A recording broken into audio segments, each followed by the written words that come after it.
പറഞ്ഞോ പറഞ്ഞോ പറഞ്ഞോ. ആരുടെ പടക്കം? ആരോടും പറഞ്ഞില്ല, നിനക്ക് തോന്നിയതാ. അങ്ങനെ തോന്നലൊക്കെ മാറ്റിവെയ്.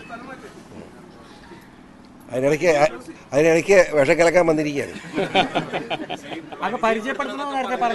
അത് പറഞ്ഞ സത്യമല്ലേ പറയട്ടെ? ഞാൻ സത്യം പറഞ്ഞാൽ പഠിച്ചോളൂ, നിനക്കൊക്കെ അറിയാൻ പാടില്ല. ഞാൻ സത്യം പറയാറുള്ളൂ, അല്ല നുണ പറയുന്ന ഇടപാട് എനിക്കില്ല. അതായത് അനിൽ ആന്റണി എന്ന് പറയുന്ന ചെറുപ്പക്കാരനെ സംബന്ധിച്ചിടത്തോളം കൂടുതൽ സമയം ഡൽഹിയായിട്ട് ബന്ധപ്പെട്ട് നിന്ന ആളാണ്. പക്ഷേ BJPയുടെ പാർട്ടി ഓഫീസുമായിട്ട് ബന്ധപ്പെട്ട് ശക്തമായി നീങ്ങിയിരുന്ന ആളാണ്. ഇതിനൊക്കെ അപ്പുറത്തായിട്ട് AK ആന്റണിയുടെ മകനാണ്. കേരളത്തിൽ ഞങ്ങളുടെ മുമ്പിൽ അനിൽ ആന്റണി എന്ന് പറഞ്ഞ് AK ആന്റണിയുടെ മകൻ എന്നുള്ള വലിയ അംഗീകാരമുണ്ട്, മനസ്സിലായില്ലേ? അപ്പോൾ പത്തനംതിട്ട പാർലമെൻറ്റ് നിയമനത്തിൽ അനിൽ ആന്റണി സ്ഥാനാർത്ഥിയായിട്ട് നിശ്ചയിച്ചിരിക്കുന്നു. അത് പാർട്ടി തീരുമാനം, BJPയുടെ തീരുമാനമാണ്. വേറെ ആരും നിങ്ങൾക്ക് ഇവിടെ പലർക്കും എവൻ ചോദിച്ച പോലെ ഞാൻ സ്ഥാനാർത്ഥിയെന്ന് ചോദിച്ചിട്ടുള്ളൂ, പിന്നെ എന്താ നിങ്ങൾ വർത്തമാനം പറയുന്നത്? ഒരു സ്ഥലത്ത് ആരുടെങ്കിലും പറ, ഏതെങ്കിലും ഒരുത്തം പറ ഞാൻ സ്ഥാനാർത്ഥി ചോദിച്ചു. പിന്നെ ചില വട്ടന്മാരിങ്ങനെ പറഞ്ഞുകൊണ്ട് നടക്കുമ്പോൾ അതിന് ഉത്തരം പറയാൻ നമുക്ക് അറിയില്ല. അനിൽ ആന്റണിയുടെ വിജയം ഉറപ്പാക്കുക എന്നതാണ് കേരളത്തെ സംബന്ധിച്ചിടത്തോളം ഏറ്റവും അനിവാര്യമായ കാര്യം. BJPയുടെ മുഴുവൻ പ്രവർത്തകരും വളരെ ആത്മാർത്ഥ മുൻപന്തിയിലുണ്ടാവും, ഒരു സംശയം വേണ്ട. ഇവിടെ BJPയുടെ വൈസ് പ്രസിഡന്റ് നമ്മുടെ ടീച്ചർ നിൽക്കുന്നു, പ്രമളാദേവിയുണ്ട്, ജില്ലാ പ്രസിഡന്റ് രുചിലാൽ നിൽക്കുന്നു, ജോർജ് കുര്യന്തി അങ്ങനെ നോക്കുന്നത് ഇതേ നിൽക്കുന്നു, കണ്ടില്ലേ? അതായത് ഷോണുണ്ട്, നിങ്ങളെല്ലാവരും ഉണ്ട്, അത് മിനർവ ഉണ്ട്. അതായത് ഒരു ഫുൾ കോറമായത്, യാതൊരു വിട്ടുവീഴ്ചയില്ലാത്ത പോരാട്ടമാണ്. നമുക്ക് കാണാം, നമുക്ക് മത്സരം നോക്കാം. നല്ല മത്സരമായിരിക്കും, കാണിച്ചു തരാം ജയിക്കുന്നത് എങ്ങനെയാണെന്ന്. മണ്ഡലത്തിൽ മുഴുവൻ ശരി, അല്ല അത് ഞാൻ കരുതുന്നില്ല. അത് ഉണ്ടാക്കിയെടുക്കുന്നത് എങ്ങനെയാണെന്നുള്ളത് ഞാൻ ചർച്ച ചെയ്യുന്നത്, മനസ്സിലായില്ലേ? അത് സ്വാഭാവികമായി അവർക്ക് ക്രിസ്ത്യൻ എന്ന നിലയിലുള്ള ഒരു പ്രത്യേക ഇതായിരുന്നു. കാരണം ഞാനുമായിട്ടുള്ള ഡയറക്റ്റ് ബന്ധമാണ്, അതുകൊണ്ടുള്ള മൂവ്മെൻ്റ് ആയിരുന്നു. പക്ഷേ ആ മൂവ്മെൻറ്റിന് ഒരു ചെറിയ തടസ്സം ഉണ്ടായിട്ടുണ്ട്. ഞാൻ ഈ കള്ളം പറഞ്ഞ് പാരമ്പര്യമൊന്നും എനിക്കില്ല. ഒരു മൂവ്മെൻറ്റിന് ചെറിയ തടസ്സമുണ്ട്. ആ തടസ്സം എങ്ങനെ നീക്കാൻ ഇന്ന് രാവിലെ മുതൽ അതിൻ്റെ ഒരു അനീറ പ്രവർത്തനത്തിലായി, മനസ്സിലായില്ലേ? എങ്ങനെ അത് മാറ്റിയെടുക്കാൻ കഴിയും എന്ന് തീർച്ചയായിട്ടും നോക്കും. മണ്ഡലത്തിലുടനീളം അനിൽ ആന്റണിയെ പരിചയപ്പെടുത്തുമോ? അതിൻ്റെ ആവശ്യം തന്നെ BJPക്ക് ഞാൻ മാത്രമേ ഉള്ളൂ. BJPക്ക് ആവശ്യത്തിന് വെച്ചും പ്രവർത്തകരുണ്ട്. ഞാൻ പോകേണ്ടടുത്ത് ഞാൻ പോവും, പ്രവർത്തകർ പോകേണ്ടടുത്ത് പ്രവർത്തകവും. ഒരു സംശയം വേണ്ട, ഞാൻ പോകേണ്ടടുത്ത് ഞാൻ പോകും. സംശയം എന്താ?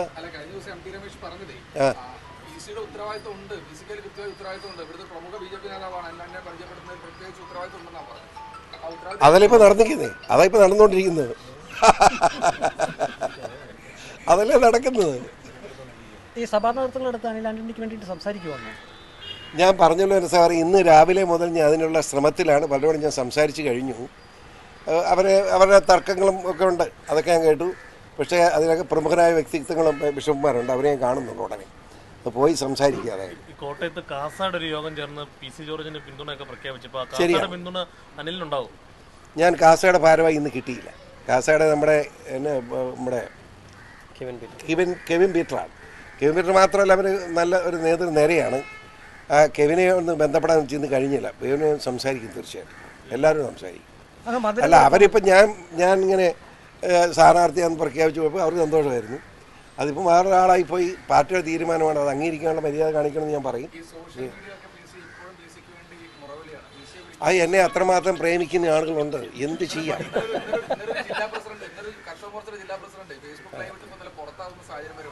അതൊക്കെ അങ്ങനെ കരയുന്നവരുണ്ട്. എൻ്റെ പ്രവർത്തനം അതുപോലെ നല്ലതായിരുന്നു, അതുകൊണ്ടാണ് അത് സമ്മതിച്ചല്ലോ. അങ്ങനെ നല്ല പ്രവർത്തനം അനിൽ ആന്റണി ഉണ്ടാവും, ഒരു സംശയം വേണ്ട. അതാണ് ആര്? ഞാനോ? അങ്ങനെ ഞാൻ പത്തനംതിട്ട മത്സരിക്കും. ഈ കൊച്ചെന്നെ ചോദിക്കുന്നത് എൻ്റെ മാളെ, ഇത് പത്തനംതിട്ട മത്സരിക്കുന്നത് നമ്മുടെ സ്ഥാനാർത്ഥി ഇതേ നിൽക്കുന്നു. അപ്പോൾ ഇനി ഞാൻ എന്നാ മത്സരിക്കുന്നത്? ഇല്ല ഞാനില്ല. ഞാൻ അറിയാമല്ലോ, രമേശ് പറയട്ടെ. രമേശ് അല്ല ആര് പറഞ്ഞാലും എന്നെ സംബന്ധിച്ചോളം ചോദിക്കണ്ട. ഞാൻ 91, നിങ്ങൾക്കറിയാം, 1991 പൂഞ്ഞാർ നിയമമണ്ഡലത്തിൽ NN ജോസഫ് MLA ആയിരുന്നു. NN ജോസഫിന് മുന്നണി ജോസഫ് കൂടി ഞാൻ ഉൾപ്പെടെ എന്നെ തൊടുപടി നിർത്താൻ PJ എത്രയോ നിർബന്ധിച്ച്. ഞാൻ സോറി നിൽക്കില്ല, എൻ്റെ നിയമത്തിൽ നിൽക്കുന്നുള്ള വാശിയാണ്. പിന്നെ 96 ആയപ്പം പൂഞ്ഞാരത്തിന് നിന്ന് ജയിച്ചാൻ MLA ആയി. 2021 വരെ MLA ആയി. എന്നതുപോലെ പത്തനംതിട്ട എന്ന് പറയുന്നത് പൂഞ്ഞാർ നിയോജകമണ്ഡലത്തിൽപ്പെട്ട പ്രദേശം പത്തനംതിട്ടയാണ്. പത്തനംതിട്ട അല്ലാതെ ഒരു സ്ഥലത്തും പാർലമെൻറ്റിലേക്ക് മത്സരം എന്നെ കിട്ടുകയില്ല. ഒരു സംശയം അത് എല്ലാവരും മിതത്വം പാലിക്കുന്നത് എപ്പോഴും നല്ലതാണ്. അവൻ അതുകൊണ്ടാണ് മിതത്വം പാലിക്കണമെന്ന് സുരേന്ദ്രൻ പറഞ്ഞത്. അത് നിനക്കും ബാധകമാണോ പോയി? നമുക്ക് എല്ലാവർക്കും ബാധകം. കാസയുടെ പിന്തുണ പറഞ്ഞില്ലേ, കാസയുടെ രാഷ്ട്രീയത്തോടൊപ്പമാണ് ഭൂരിഭാഗം ക്രൈസ്തവരും നിലപാട്. ഈ കാസ എന്ന് പറയുന്ന സത്യം ഒരു മിലിറ്റന്റ് ഫോഴ്സാണ്. അതായത് മുസ്ലിം തീവ്രവാദികളുടെ ആക്രമണം കൂടുതലായി വന്നപ്പോൾ ഈ ക്രിസ്ത്യൻ ഹിന്ദു പെൺകുട്ടികളെ തട്ടിക്കൊണ്ടു പോകുന്ന അങ്ങനെ ഗതികേടൊക്കെ ഉണ്ടായ പ്രധാനം ഉണ്ടായപ്പം അതിനൊക്കെ എതിരായിട്ട് ശക്തമായിട്ട് ഉയർന്നു വന്ന ഒരു സംഘടനയാണ്. അവരെ ഒരു ഫോഴ്സാണ്. പക്ഷേ അവർ ഒരു മര്യാദ അങ്ങനെ കാണിക്കാറില്ല. നല്ല വാക്ക് പറഞ്ഞ് അവരെ ഉണ്ടാക്കാൻ പറ്റും. ഇപ്പോൾ ഉദാഹരണം നമ്മുടെ പൂഞ്ഞാർ പള്ളിയിലുണ്ടായി, ഞാൻ നോക്കി കാസയുടെ ഒരു 10-20 എത്തിക്കഴിഞ്ഞു. മനസ്സിലായോ? ഞാൻ അത് സൗമ്യമായിട്ട് തീർത്തല്ലോ. എനിക്ക് സൗകര്യം ഉണ്ടായിട്ടാന്ന് പറഞ്ഞാൽ എനിക്ക് അങ്ങനെ സൗകര്യം എന്നങ്ങ് പറഞ്ഞാൽ പ്രശ്നം തീർത്തല്ലോ.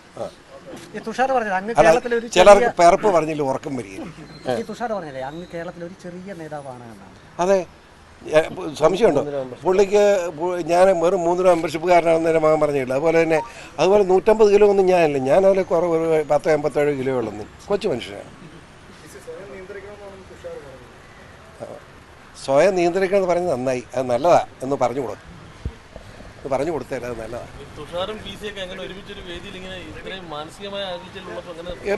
എനിക്കൊരു മാനസികമില്ല. അയാൾ അയാളുടെ രാഷ്ട്രീയം, ഞാൻ എൻ്റെ രാഷ്ട്രീയം. അയാളെ എനിക്ക് മനസ്സിലായില്ല. ഞാനത് പറയുന്നു. നിങ്ങൾ ഈ ആവശ്യമില്ലാത്ത വർത്തമാനം പറയുന്നു. അയാളുടെ കാര്യം കൊണ്ട് നടക്കുന്നു. അയാൾ നമുക്ക് തന്നെ നേട്ടം. അയാളുടെ രാഷ്ട്രീയം നമ്മൾ അതിലേക്കൊന്നും കിടക്കുന്നില്ല. ഞാൻ എൻ്റെ രാഷ്ട്രീയം BJP ആണ്. അയാൾ വേണമെങ്കിൽ BJP ചേരട്ടെ, അപ്പം ഒരു പാർട്ടിയാവും. ഇപ്പം NDA എന്നല്ലേ ഉള്ളൂ. NDA ഒരു ഘടകകക്ഷിയാണ്. അയാളുടെ കാര്യം നോക്കുന്നു. ഞാൻ BJPയുടെ പ്രവർത്തനം എന്നല്ലേ അങ്ങനെ നോക്കത്തുള്ളൂ. അത് നിങ്ങളിത് ചൂടാക്കാൻ നോക്കണ്ട.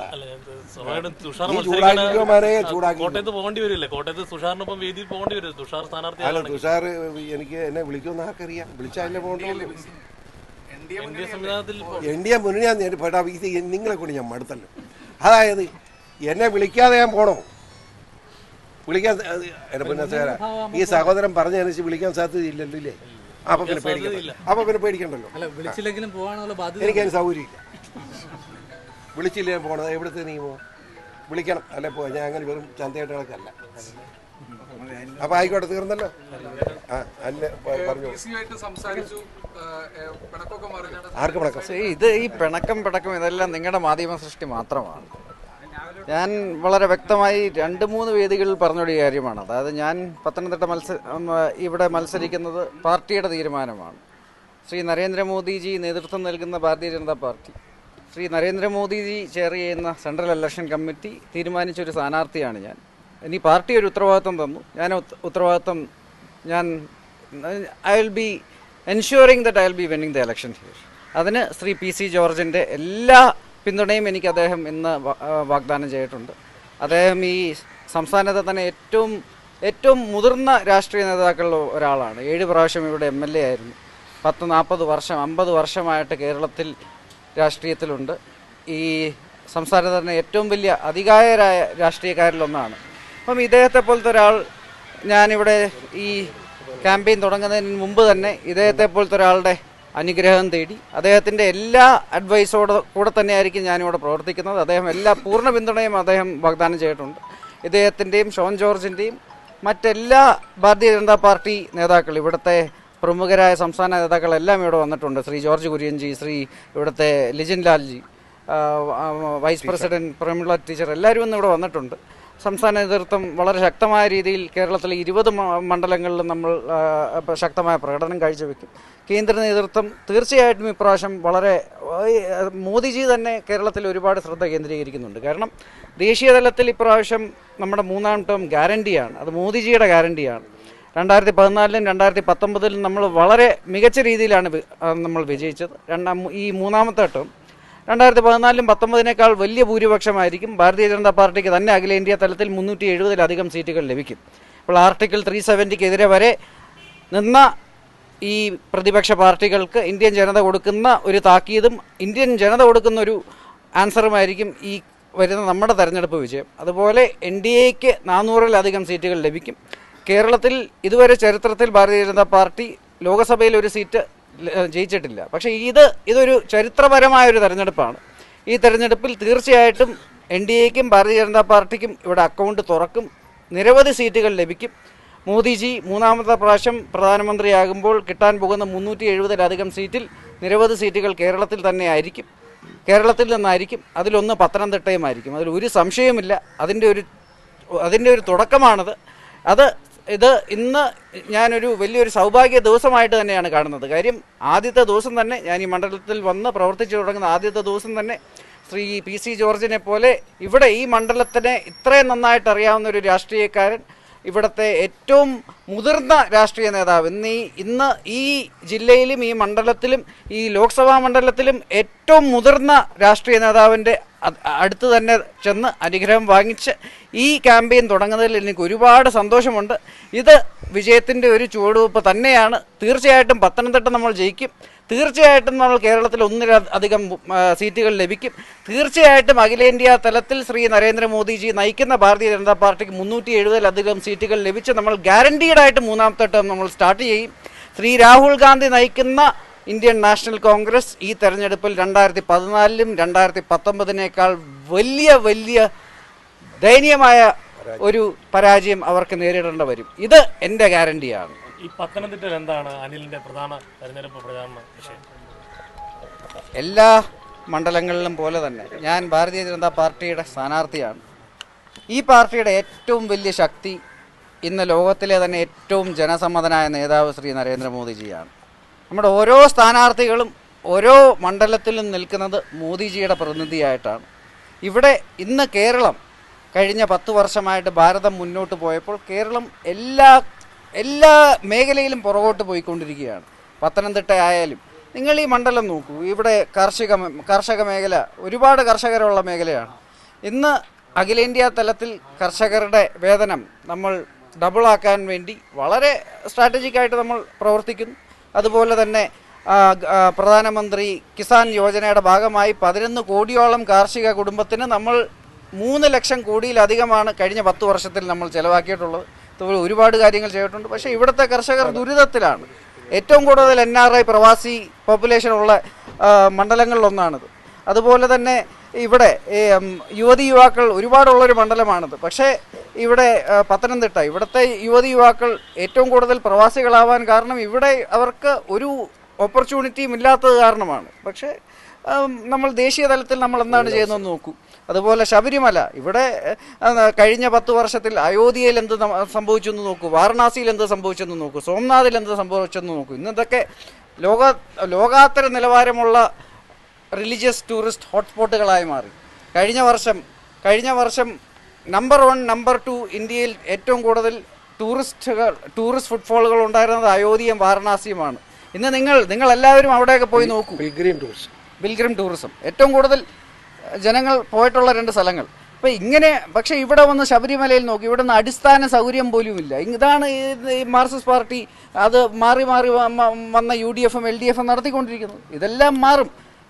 അതിന് മാറണമെങ്കിൽ അതിന് ശ്രീ നരേന്ദ്രമോദിജിക്ക് വേണ്ടി നിൽക്കുന്ന സ്ഥാനാർത്ഥികളോട് വിജയിക്കണം. അത് ഈ മണ്ഡലത്തിൽ ഞാനാണ്. കേരളത്തിൽ പല മണ്ഡലങ്ങളിലും NDA സ്ഥാനാർത്ഥികൾ, BJP സ്ഥാനാർത്ഥികളുണ്ട്.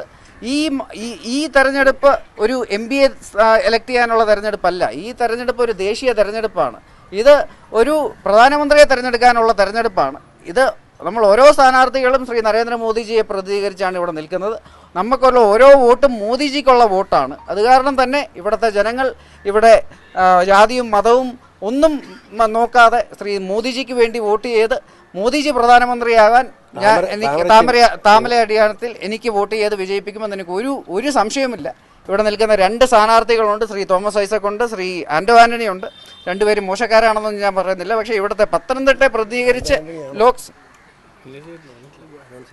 അനൗൺസ് ചെയ്തിട്ടില്ല ആരായാലും. പക്ഷെ പത്തനംതിട്ടയെ പ്രതികരിച്ച് ലോക്സഭയിൽ ഏറ്റവും അനുയോജ്യം ഞാൻ തന്നെയാണ്. കാരണം ഇവിടുത്തെ ജനങ്ങളുടെ പ്രശ്നങ്ങൾ ലോക്സഭയിൽ വ്യക്തമായി അവതരിപ്പിക്കുക, കേന്ദ്ര സർക്കാരിന് മുന്നിൽ വ്യക്തമായി അവതരിപ്പിക്കുക. കഴിഞ്ഞ 10 വർഷം ഏകദേശം 300ഓളം പദ്ധതികൾ ശ്രീ നരേന്ദ്രമോദിയുടെ നേതൃത്വത്തിൽ നമ്മൾ നടപ്പാക്കിയിട്ടുണ്ട്. ഈ പദ്ധതികളൊന്നും ഇവിടെ ഒന്നും കാണാനില്ല. ഇത് ഇവിടെ വളരെ ഫലപ്രദമായ രീതിയിൽ നമ്മൾ ഇംപ്ലിമെൻ്റ് ചെയ്യാൻ ഇവിടെ ഒരു ഭാരതീയ ജനതാ പാർട്ടിക്ക് വേണ്ടി ശ്രീ നരേന്ദ്രമോദിജിക്ക് വേണ്ടി നിൽക്കുന്ന ഒരു MP യുടെ ആവശ്യമുണ്ട്, അത് ഞാനാണ്.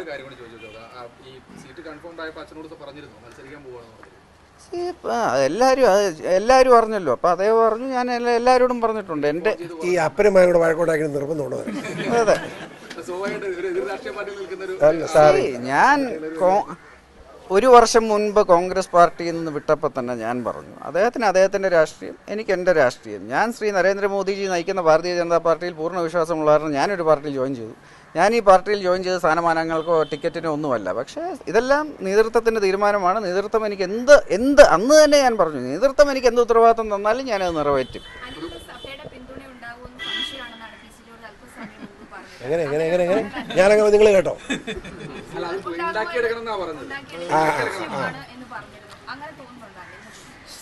ശ്രീ PC ജോർജ് ഞാൻ പറഞ്ഞതുപോലെ കഴിഞ്ഞ 50 വർഷമായിട്ട് അതിൽ കൂടുതൽ വർഷം ഇവിടെ പ്രവർത്തിക്കുന്നൊരു വ്യക്തിയാണ്. 7 തവണ MLA ആയ ഒരു വ്യക്തിയാണ്. അദ്ദേഹത്തിനുള്ള പോലത്തെ സ്വീകാര്യത ഇവിടെയുള്ള വേറെ ആർക്കും ഒരിക്കലും ഉണ്ടാകത്തില്ല. അത് അദ്ദേഹത്തിൻ്റെ പേഴ്സണൽ കണക്ഷനാണ്. ഇത് അദ്ദേഹത്തിൻ്റെ ജന്മനാടാണ്. പക്ഷേ ഞാൻ പറഞ്ഞതുപോലെ ഇന്ന് ഞാൻ പ്രതിനിധീകരിക്കുന്ന ശ്രീ നരേന്ദ്രമോദിജി നേതൃത്വം നൽകുന്ന ഭാരതീയ ജനതാ പാർട്ടിയാണ്. ഈ ഭാരതീയ ജനതാ പാർട്ടിക്ക് നമുക്ക് റിലിജനും കാസ്റ്റും ഒന്നുമില്ല. മോദിജി പറഞ്ഞ പോലെ ആകപ്പാടെ നമുക്ക് 4 കമ്മ്യൂണിറ്റിയേ ഉള്ളൂ. ഗരീബ്, യുവ, അന്നദാത, നാരി. അതായത് ഇവിടുത്തെ വനിതകൾ, ഇവിടുത്തെ യുവതി യുവാക്കൾ, ഇവിടുത്തെ കർഷകർ, ഇവിടുത്തെ പാവപ്പെട്ടവർ. ഈ 4 വിഭാഗങ്ങൾ മാത്രമേ ഭാരതീയ ജനതാ പാർട്ടിക്കും ശ്രീ നരേന്ദ്രമോദിജിക്കും ഉള്ളൂ. ഇവിടെയും ഇഷ്ടം പോലെ ആ വിഭാഗങ്ങളുണ്ട്. എല്ലാവരും ആ വിഭാഗമാണ്. ജാതിയും മതവും നോക്കാതെ എല്ലാവരും ഭാരതീയ ജനതാ പാർട്ടിക്ക് വേണ്ടി വോട്ട് ചെയ്യും. ശബരിമലയിലും എല്ലായിടത്തും പോകും. ഇവിടെയുള്ള എല്ലായിടത്തും പോകും.